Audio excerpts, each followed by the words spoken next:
Menjelang tanggal 20 Oktober 2024, menjelang hari pelantikan Pak Prabowo sebagai presiden kita yang ke-8, suasana bukannya tenang dan meriah. Tapi sebaliknya, suasana malah tampak tegang. Ada ketegangan tersembunyi yang menyelimuti langit Jakarta.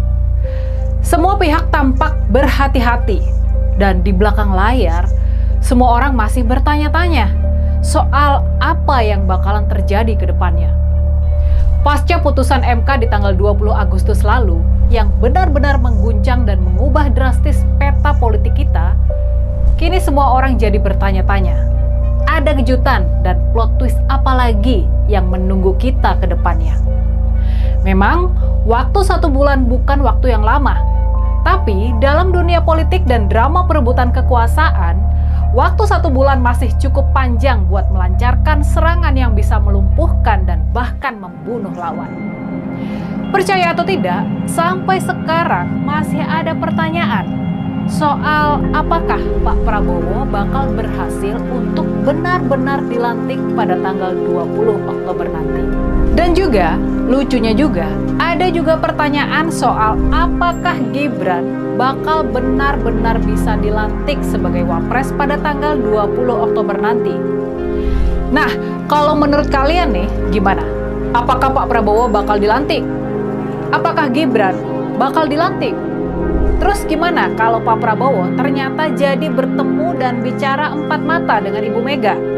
Apa yang bakalan terjadi sesudah itu? Soal rencana pertemuan di antara Pak Prabowo dan Ibu Mega, soal pertemuan besar ini, semua ini sebetulnya bukan kabar baru. Pertemuan ini sudah dibicarakan dan bahkan dirancang sejak lama. Tapi rupanya, momen pertemuannya memang dirancang dekat-dekat dengan waktu pelantikan Pak Prabowo. Kemungkinan besar pertemuannya baru bakal dilakukan di bulan Oktober nanti. Tapi dari desas-desus yang beredar, ini dari desas-desus politik yang berseliweran ya, kabarnya Ibu Mega sebetulnya sudah bertemu dengan Pak Prabowo. Paling tidak mereka sudah komunikasi lewat telepon. Dan menurut kabar yang beredar, ada nama orang-orang dekat Ibu Mega yang bakal masuk dalam kabinet Pak Prabowo. Mereka bukan kader PDI Perjuangan yang masih memilih berada di luar pemerintahan. Tapi mereka bisa dianggap sebagai perwakilan Ibu Mega di kabinet mendatang. Nah, sekarang pertanyaannya, ini pertanyaan pentingnya. Dengan adanya manuver pertemuan di antara Pak Prabowo dan Ibu Mega ini, dengan merapatnya hubungan Partai Gerindra dan PDI Perjuangan, lalu bagaimana Pak Jokowi dan Partai Golkar bakal menanggapi manuver ini? Bagaimana Pak Jokowi dan Partai Golkar bakal membalas manuver ini? Atau bagaimana Pak Jokowi dan Partai Golkar bisa mendahului dan mengantisipasi manuver ini?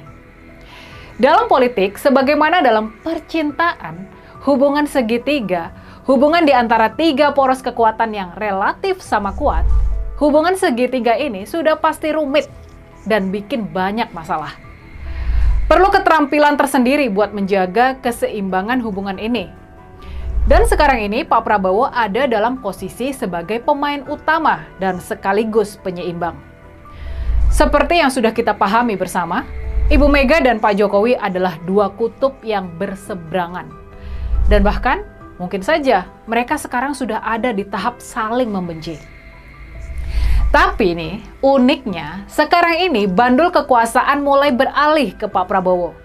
Dan uniknya lagi, Pak Prabowo punya hubungan yang baik dengan kedua kekuatan politik lainnya. Pak Prabowo adalah penghubung dan juga penyeimbang di antara Pak Jokowi dan Ibu Mega. Makanya nih, kalau nanti pertemuan simbolis 4 mata di antara Pak Prabowo dan Ibu Mega jadi terlaksana, sejauh mana pertemuan ini bakal menggoyang keseimbangan hubungan segitiga Pak Jokowi, Pak Prabowo, dan Ibu Mega? Apakah bersatunya Pak Prabowo dan Ibu Mega ini bakal benar-benar mendepak dan mengubur habis Pak Jokowi dari peta elit politik nasional? Ataukah mungkinkah Pak Jokowi bakal digunakan oleh Pak Prabowo sebagai penyeimbang daya tawar di hadapan Ibu Mega? Semuanya masih bisa terjadi. Tapinya sekarang, yang harus kita ingat juga, Sekarang ini posisi Pak Jokowi sebetulnya belum benar-benar terpojok. Dia masih punya kartu truf, yakni posisi wakil presiden yang dipegang sama anaknya. Kalau dalam waktu sebulan ini atau juga sesudah itu, kalau ternyata kemudian Pak Prabowo nggak bisa menjalankan tugas sebagai presiden, maka secara otomatis anak Pak Jokowi ini yang akan menggantikan Pak Prabowo dan otomatis seluruh kekuasaan bakal jatuh lagi ke pangkuan Pak Jokowi. Nah, jadi gimana? Sudah mulai terbayang peliknya situasi politik di pucuk kekuasaan sekarang ini?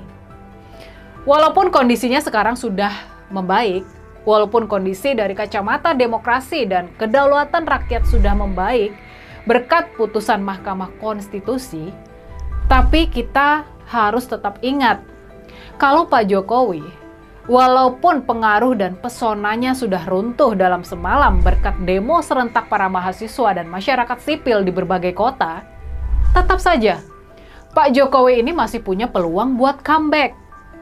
Terjadi sesuatu saja sama Pak Prabowo, maka otomatis kekuasaan berbalik ke tangan Pak Jokowi dan para kroninya. Jadi ya, begitulah. Makanya kita bisa merasakan ada ketegangan yang tersembunyi yang menyelimuti langit Jakarta sekarang ini. 1 bulan ke depan ini Indonesia pastinya belum akan tenang-tenang saja.